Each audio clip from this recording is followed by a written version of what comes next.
If your school is considering a shift to remote learning, you've probably started thinking about how you're going to translate your class to an e-learning environment. For direct instruction in a synchronous setting, consider using Pear Deck in Google Meet. Begin by launching your Pear Deck lesson. If you use Pear Deck Premium, your teacher dashboard will automatically launch in a new window. After launching your Google Meet session, click Present Now and select a window. You'll be prompted to select from your open windows. Be sure to select the one displaying your projector view.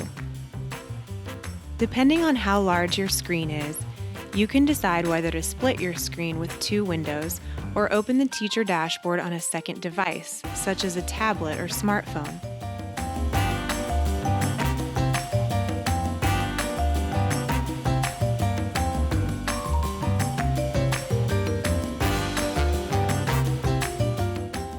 Treat your Google Meet window as the projector view. When you want to display student responses, do so in your Projector View tab so that students can see it at home just like they would in class.